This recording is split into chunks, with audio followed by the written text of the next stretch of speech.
First off, they're not planning to do what they did again last season, being in their best form ever, being in the top of the Premier League for the longest time possible. I know right now Spurs are leading in that table, but I'm not convinced if they're real title contenders this season. A few games before the end of the season, I'm talking about last season, Arsenal decided to lose games and concede more goals. And that's how Manchester City ended up winning the Premier League. Again, please, this season, Arsenal, try and do your things in a different way. Don't disappoint your fans, because 99.9% of Arsenal fans believe that Arsenal will be winning the Premier League title this season.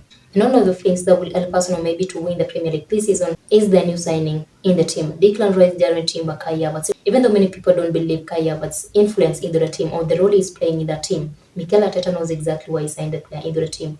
And everyone is still not convinced that Kai Havertz is a good signing for Arsenal, then you should give us your thoughts on why Manchester United signed Weghorst last season into the team.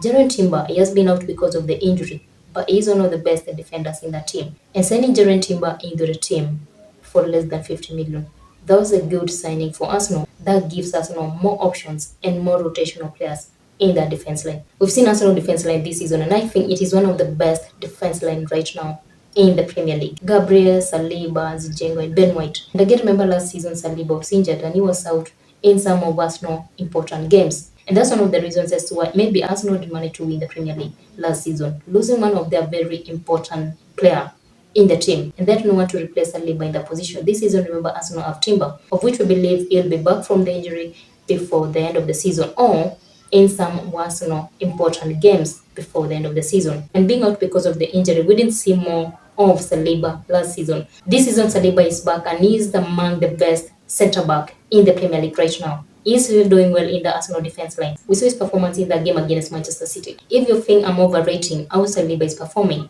please just go and check some Arsenal games this season. We've seen again Declan Rice's role in Arsenal team. He's playing more of defensive role, something he was not doing at West Ham. I think at West Ham, Declan Rice was one of these very important players and they were supposed to play in the forward role for them to find a way to score goals for the team. At Arsenal, we've seen Arteta giving Declan Rice a different role, being the defensive midfielder of the team. And we've seen our Arsenal defense line is good, having Declan Rice in that position.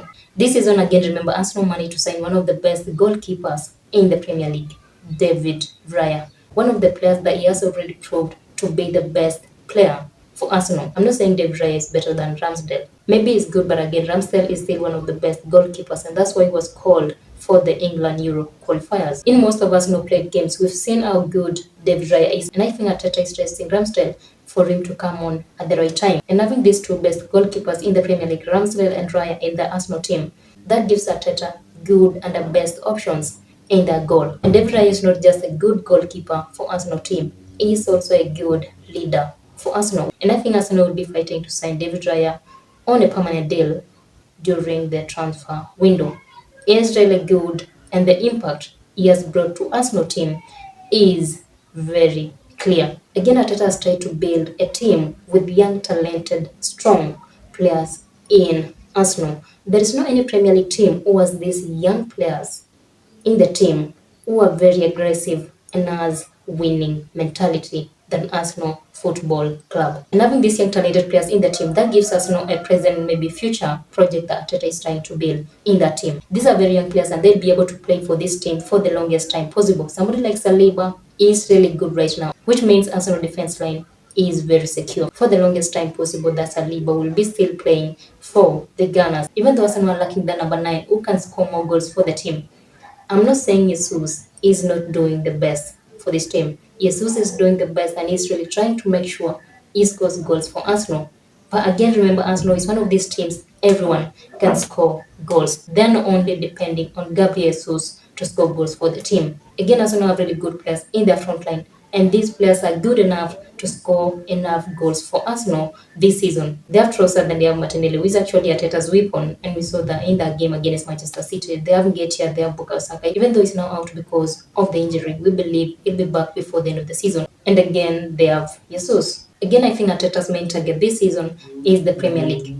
Arteta's main target this season is challenging Pep Guardiola for the Premier League title. And I think he's really prepared and ready, because he is now having everything he was lacking last season. good players in the team, rotational players in the team, and each and every player at Arsenal believes that they are good enough to challenge Pep Guardiola for the Premier League title. So let us know, do you think will be able to win the Premier League title this season at the comment section down below. Like this video, subscribe to our channel if you haven't. We'll see you on our next one. Till then, stay safe.